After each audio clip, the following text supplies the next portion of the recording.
먼저 오늘 제목이 그리스도인인데요. 그리스도인은 어떤 사람들인지 먼저 한번 질문 드려보고 싶습니다. 우리 성도님들이 생각하시기에 그리스도인은 어떤 사람들이라고 생각하시나요? 예상했던 대로 아무도 대답하시지 않으실 줄 알았습니다. 그리스도인은 성령님이 내주하시는 사람들입니다. 그러므로 성령님의 그 내주함 가운데 살아가시는 저와 여러분들 모두는 그리스도인입니다. 그렇다면 성령님이 내주한다는 것을 저희가 어떻게 알 수 있을까요? 자, 역시 이것도 질문이었는데 아무도 대답하시지 않을 줄 알았습니다. 저희가 아마도 주일학교를 다니신 분들이라면 그 성령의 9가지 열매를 다 외우셨을 것입니다. 성령의 9가지 열매를 한번 외워볼까요? 자, 사랑과 희락과 화평과 오래 참음과 자비와 양선과 충성과 온유와 절제. 아멘. 자, 이렇게 9가지 열매가 나타난다면 우리는 그리스도인일까요? 성령의 9가지가 나타나는 사람은 그리스도인일까요? 맞습니다. 성령이 내주함 가운데 그 9가지 열매가 나타난다면 그분은 그리스도인입니다. 하지만 조금 그 성령이 내주하시지 않더라도 표면적으로는 비슷한 열매가 나타나는 사람이 있습니다. 법정 스님 같은 경우도 그 성령이 내주하진 않지만 그분도 그 무소유를 이야기하시면서 아주 훌륭한 삶을 사셨잖아요. 그리고 또 그 티벳의 정신적 지도자 달라이 라마, 또 누가 있죠? 그 인도에서 비폭력 저항 운동을 했던 그 간디 같은 사람들은 참으로 그 인격이 훌륭하고 비록 성령이 내주하지 않지만 그 열매는 분명히 있었음을 우리가 알 수 있을 것입니다. 표면적으로 비슷한 열매는 성령이 내주하지 않더라도 나타난다라는 것입니다. 자, 그렇다면 또 성령이 내주한다는 것을 어떻게 증명할 수 있을까요? 성령의 은사로 증명할 수 있을까요? 네, 맞습니다. 성령이 내주하신다면 그 성령의 내주하심을 통해서 성령님은 분명히 우리에게 은사를 주십니다. 그 성령을 통해서 나타나는 그 은사는 그분이 성령이 내주하심을 우리가 알게 할 수 있을 것입니다. 그러나 사도행전 16장 16절을 제가 한번 읽어드리도록 하겠습니다. 우리가 기도하는 곳에 가다가 점치는 귀신 들린 여종 하나를 만나니 점으로 그 주인들에게 큰 이익을 주는지라. 귀신도 점을 치고 병을 낫게 합니다. 귀신 들린 사람의 방언을 혹시 들어보셨는지 모르겠습니다. 귀신 들린 그 무당들도 방언도 하고 병도 고치고 예언도 하고 과거도 쪽집게처럼 알아맞힙니다. 비록 성령이 내주하고 계시진 않지만 표면적으로는 그에게 은사가 있음을 저희가 알 수 있습니다. 그렇다면 대체 그리스도인이란 그 가장 확실한 증거는 무엇일까요? 그것은 바로 가치의 차이입니다. 전도서 5장 10절로 12절 말씀을 한번 찾아보도록 하겠습니다.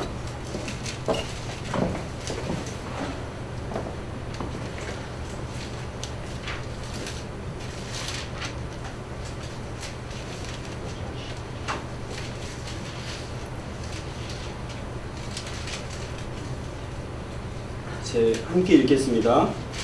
은을 사랑하는 자는 은으로 만족하지 못하고 풍요를 사랑하는 자는 소득으로 만족하지 아니하나니 이것도 헛되도다. 재산이 많아지면 먹는 자들도 많아지나니 그 소유주들은 눈으로 보는 것 외에 무엇이 유익하랴. 노동자는 먹는 것이 많든지 적든지 잠을 달게 자거니와 부자는 그 부유함 때문에 자지 못하니라. 아멘. 세상은 최고의 가치로 돈을 추구합니다. 하나님이 세상을 이처럼 사랑하사 독생자를 주셨으니 이는 저로 멸망치 않고 영생을 얻게 하려 하시니라. 그러나 그리스도인에게 있어서 우리에게 최고의 가치는 자기가 직접 십자가에 달려 그 피를 흘리심으로 우리를 구원하신 그 예수 그리스도, 저희에게는 예수 그리스도가 바로 최고의 가치입니다. 성령의 임재 안에 살아가는 그리스도인이 세상과 다른 차이는 바로 삶의 중심이 예수라는 것입니다. 오직 예수라는 가치를 추구하는 사람인 것입니다. 오직 예수라는 가치를 가질 때 좀 전에 얘기 드렸던 그 성령의 9가지 열매도 표면적으로만이 아니라 그 안에서 그 내적으로도 완벽하게 열매가 맺히는 것입니다.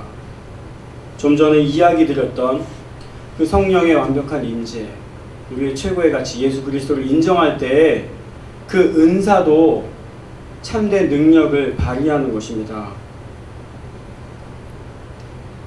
오늘 전도서 본문이 1장 2절 말씀이 여러분들이 들으시기에는 좀 어떠신가요? 우리 기독교는 참으로 희망적이고 뭔가 내일을 기대하게 만드는 종교라고 생각했었는데 전도서 1장 2절 말씀을 보면 참으로 허망하기가 그지없습니다. 그래서 초기 교회에는 이 전도서 이 성경을 금서로 정하기까지 했었던 적이 있었습니다. 그래서 한편 이렇게 또 다른 한편으로는 전도서를 읽는 것을 권하지 않았던 때가 있었다고 합니다. 그만큼 그 허무함이 깊이가 있었고 그 허무함이 세상 책과 닮아 있었던 부분이 있었다는 것입니다. 하지만 전도서가 생각만큼 그렇게 허무하기만 한 책은 아닙니다. 사실 전도서를 깊게 읽고 또 묵상하게 된다면 그 안에 감춰진 그 보화 같은 그 가치를 발견할 수 있을 것입니다. 기회가 되신다면 전도서를 정말 깊이 한 번쯤 상고하는 시간을 가져보셨으면 좋겠습니다. 전도서의 그 결론이 되는 말씀이 있습니다. 전도서 12장 13절 말씀을 한번 보도록 하겠습니다.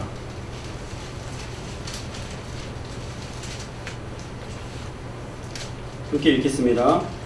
시작. 이제 결국을 다 들었으니 하나님을 경외하고 그의 명령들을 지킬지어다. 이것이 모든 사람의 본분이니라. 아멘. 사실 전도서의 결론은 허무함으로 끝나는 것이 아니라 하나님을 경외하고 그의 명령들을 지키는 것입니다. 다시 말하면 언젠가는 결말이 뻔한 세상의 가치를 추구하는 것이 아니라 결말이 뻔하지 않은 우리에게 영원한 가치이신 예수 그리스도를 우리가 마음에 새기게 한다는 것입니다. 이것이 전도서에서 이야기하고 싶은 그 가치인 것입니다. 바라고 원하옵기는 오늘 오신 모든 성도님들께는 이 진리를 아멘으로 마음에 새기는 그런 은혜가 있기를 예수님의 이름으로 축원드립니다. 제가 지난주에 어떤 기사를 보았습니다. 기사를 보니까 다단계 피해에 관한 기사가 나왔습니다.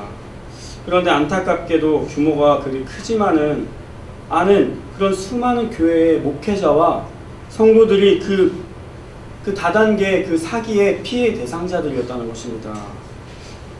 그리고 더욱 안타까운 것은 그 사기를 주도적으로 이끌었던 한 사람이 목사라고 기사에 적혀 있는 것을 보았습니다. 참으로 그것을 보면서 마음이 안타까움이 들었습니다. 다단계 사업에 사기를 당하는 것도 슬픈 일인데 그 목회자가 다단계 사기를 직접 이끈 사람이었다니 참으로 슬픈 일이라 생각이 들었습니다. 그분이 비록 목회를 하시는 분인지 안 하시는 분인지는 잘 모르겠습니다. 어찌 되었든 간에 그 사기를 친 그 목사나 또 그 사기에 걸려들었던 작은 규모의 교회의 목사님 혹은 그 교회의 성도님들이 결국은 한 가지 목적에 마음을 쏟았다라는 것이 더 마음을 슬프게 했습니다. 그것은 바로 교회가 말하는 가치, 이 성경이 말하는 가치가 아닌 세상의 가치, 돈이 목적이었다는 것입니다. 더 많은 돈을 가질 수 있다는 그 유혹에 넘어간 그 모습을 보면서 참으로 안타까움을 금치 않을 수 없었습니다. 그리스도인은 종교인이 아닙니다. 종교인은 교회를 취미로 다니는 사람들입니다. 일주일 내내 세상 사람들과 전혀 다르지 않은 모습으로 살다가 일주일에 한 날을 종교 활동을 하는 사람이 종교인입니다. 그것은 그냥 취미로 일주일에 내 하루를 사용하는 것과 다르지 않습니다. 가론 유다처럼 은화 30냥에 예수님을 언제든지 팔 수 있도록 준비가 되어 있는 사람들입니다. 그 사람들은 종교인에 불과한 것입니다. 하지만 그럼에도 불구하고 저 역시 방심하면 그 종교인들과 다르지 않게 될 수 있다는 것을 알고 있습니다. 그러기에 그 기사를 보면서 타산지석으로 삼게 되었고 다시 한번 하나님 앞에서 마음을 붙잡는 다짐의 기회를 삼게 되었습니다. 사실은 저도 고백한다면 부끄러웠던 시절이 있었습니다. 저에게도 그 속물 같은 종교인의 시절이 있었는데 어린 시절 저는 사실 꿈이 없었습니다. 지금 제가 이렇게 전도사로 이 자리에 서 있는 것은 개인적으로는 기적과 같은 일이라고 저는 생각하고 있습니다. 평소 어른들이나 선배들이 저에게 질문하였습니다. 정민아, 너는 꿈이 뭐야? 라고 물으면 저는 전도사요 라고 말하지 않았습니다. 저는 꿈이 없었기 때문에 한참 망설이다가 좋은 아빠요? 또는 훌륭한 어른이요. 저는 그것도 꿈이라고 할 수 있을까 늘 고민했었습니다. 그렇게 꿈이 없던 저에게 꿈을 갖게 해주는 그런 계기가 있었습니다. 1995년에 제가 20살이 되던 때의 일인데요. 아침에 학교를 가기 위해서 버스를 기다리고 있는데 어떤 노신사가 저에게 다가와서 명함을 한 장 건넸습니다. 제가 이번에 수원시장에 출마하는 누구인데 꼭 좀 저를 좀 뽑아주세요 라고 그 간곡하게 부탁하는 분을 제가 만났습니다. 이제 19일이면 18대 대선이 있는 날입니다. 저의 삶에 있어서 첫 투표의 기회를 가졌던 때가 바로 그 1995년도였는데 바로 그 해에 제가 꿈을 갖게 되었습니다. 그 당시 저는 정치도 잘 모르고 경제도 잘 모르던 그냥 아무 생각 없던 철없던 그냥 한 어린 학생이었습니다. 그래서 저는 그분이 누군지 전혀 몰랐기 때문에 이분을 뽑아야 되는 것인지 말아야 되는 것인지 고민했습니다. 그리고 저는 사실 그 당시에 수원 그 시장의 후보로 그분밖에 몰랐습니다. 왜냐하면 우연히 만난 사람이 그 한 사람이었고 그분이 어떤 사람인지 몰랐기 때문에 고민은 너무나 간단했습니다. 이분을 뽑을 것인가 말 것인가 아니면 다른 사람을 뽑을 생각은 하지도 않았습니다. 그래서 저는 그날 저녁에 집에 들어가서 아버지에게 물어봤습니다. 제가 아버지 오늘 제가 길에서 이런 사람을 만났는데 그 사람이 어떤 사람이에요? 물어봤더니 아버지가 그 사람에 대해서 너무 잘 알고 있었던 것입니다. 그리고 제가 아버지와 함께 일했던 많은 사람들에게 물어봤습니다. 그분이 혹시 어떤 사람인지 아냐고. 그랬더니 모든 어른들은 다 알고 있었던 것입니다. 그분 굉장히 똑똑한 사람이다. 굉장히 어쩌저쩌한 사람이다. 근데 그분이 옳고 그르고 좋다 나쁘다를 떠나서 그 사람에 대해서 많은 사람들이 너무 잘 안다는 것이 저에게는 참 신기한 일이었습니다. 그래서 저는 이상하게 생각했습니다. 왜 텔레비전에도 나오지도 않고 연예인도 아닌데 저 사람은 어떻게 이렇게 잘할까. 한편으로는 갸우뚱하면서도 그 노신사가 도전하는 그 수원시장이라는 곳이 굉장히 매력적으로 다가오기 시작했습니다. 그러면서 저는 이거다 라고 생각하게 되었습니다. 나의 꿈을 수원시장으로 정해야겠다. 물론 지금도 웃으시지만 그 당시에 많은 사람들에게 비웃음을 당했었습니다. 웃긴다라고요. 하지만 그래도 저는 뿌듯했습니다. 드디어 내가 꿈을 하나 가졌구나 라고. 20살 시절 저의 생각에 제가 수원시장이 된다라는 것은 그리 복잡하지 않았기 때문에 수원시장이 되겠다라고 저는 결심했던 것입니다.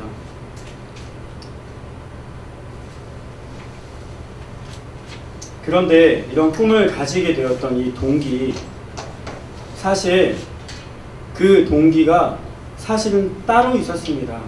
실제적인 동기는 꿈이 없기 때문에 꿈을 하나 끼워 맞췄다기보다는 또 다른 동기가 있었습니다. 그것은 제가 부자가 되면 수원시장이 되겠다라는 것이었습니다. 다시 말하면 부자가 되지 않는다면 수원시장이 되지 않겠다라는 것입니다. 결국 수원시장은 진짜 제 꿈이 아니었던 것입니다. 진짜 제 꿈은 부자가 되겠다라는 것이었습니다. 중학교 때 갑자기 저희 집이 조금 어려워졌습니다. 어려워진 그 집안 형편은 제가 20살이 되도록 복구되지 않았습니다. 그 인생을 제가 생각했을 때 80으로 놓고 볼 때 그 당시 20살에 앞으로도 60년을 더 살아야 한다면 그 60년이란 인생을 제가 이렇게 가난하게 산다는 것은 참으로 불행할 것 같다라는 생각이 들었습니다. 그리고 그 잠시지만 중학교 때부터 잠깐 어려워졌던 그 삶도 저에게는 조금은 고단했기에 앞으로 그 60년을 여전히 고단하게 살 걸 생각하니 참으로 막막했었습니다. 그래서 저는 돈이 많았으면 좋겠다. 내가 돈이 엄청 많으면 미래를 고단하지 않게 살 수 있을 것 같다. 이런 생각을 가지게 되었던 것입니다. 그리고 많은 돈을 가지게 된다면 뭔들 못하겠어. 많은 돈이 있다면 수원시장쯤이야. 얼마든지 할 수 있겠지. 저는 돈이면 뭐든지 다 될 수 있다라고 생각하게 되었고, 그래서 수원시장이라는 꿈도 가졌던 것입니다. 사실 어린 시절 저는 부모님을 비롯해서 주변의 많은 어른들로부터 이런 권면을 많이 들었습니다. 너 부자가 되려면 열심히 공부해야 된다.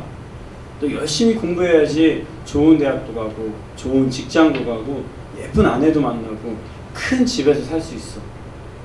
그래서 저에게 그것이 동기가 되었습니다. 동기가 되었습니다. 아, 그래서 공부를 열심히 해야 되는구나. 공부를 열심히 해야 되는 그 목적이 저에게는 그냥 단순하게 돈이었습니다. 공부의 목적도 돈이고, 좋은 직장에 취업하는 것도 목적이 결국은 돈이고, 모든 것이 다 목적은 돈이었습니다. 제 나이 그 당시 겨우 20살. 어느새 저는 그 20살의 나이에 온통 머릿속에는 돈 생각으로 가득 차 있었던 그냥 괴물 같은 존재가 되어 있었습니다. 제가 이번 수요 예배 설교를 준비하면서 그 당시 저를 다시 한번 회상하는데 얼마나 가슴이 먹먹했는지 모릅니다. 겨우 20살 젊은 남자애가 머릿속에 온통 돈 생각밖에 없었던 것을 생각하니 마음이 너무 먹먹했었습니다. 그리고 지금도 그 20살 젊은이들이 그런 생각을 가지고 살아간다는 것을 생각하니 너무 마음이 먹먹했고, 그 20살이 아니라 30살, 또 40살, 50살 그 이후에 나이가 더 드신 분들도 여전히 그 가슴 속에는 일확천금의 그 기회만을 꿈꾸고 있는 분들을 생각하니 가슴속이 얼마나 먹먹했는지 모릅니다. 지금 우리 주님께서 20살 때 저의 모습과 같은 많은 사람들을 보시면서 어떤 심정을 가지고 계실까요? 아마도 우리 주님은 그런 사람들을 보시면서 깊이 슬퍼하고 계실 것입니다. 마태복음 9장 36절을 함께 다시 한번 찾아보기 원합니다.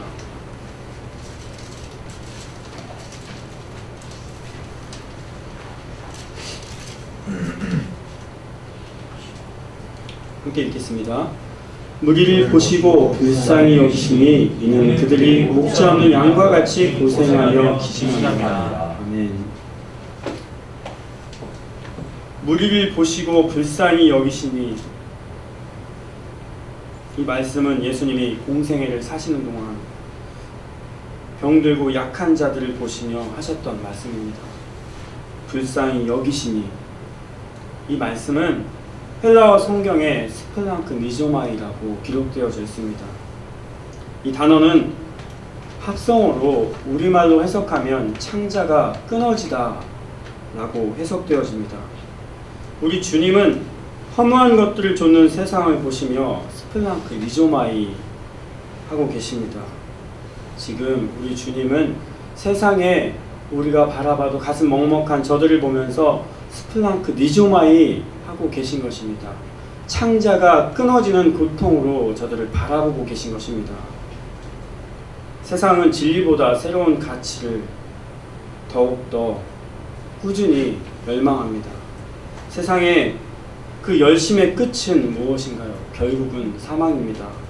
그 사망의 법을 따라 살아가는 세상의 사람들을 보면 하나님은 무척 안타까워하실 것입니다. 스플랑크 니조마이는 또 영어로 컴패션이라고 기록되어져 있습니다. 혹시 컴패션이라고 아마 그 NGO 단체를 들어보셨을 것입니다. 그 차인표나 많은 유명한 연예인들이 그 컴패션을 통해서 그 아프리카나 많은 빈민국의 그 어린이들 돕는 그런 단체인데요. 그 컴패션은 컴과 패션의 또 합성어입니다. 컴은 함께하다라는 뜻이고 패션은 보통은 열정 또는 고난, 고통으로 해석되어집니다.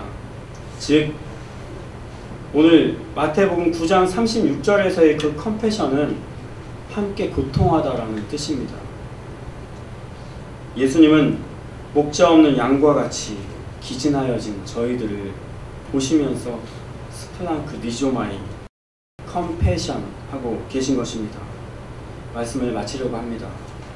서론에서 그리스도인이란 성령의 임재로 사는 사람이라고 말씀드렸습니다. 두 번째로 성령의 임재로 사는 사람은 가치가 다른 사람이라고 말씀드렸습니다. 또 세 번째로 그리스도인은 오직 예수를 최고의 가치로 여기는 사람이라고 제가 말씀드렸습니다.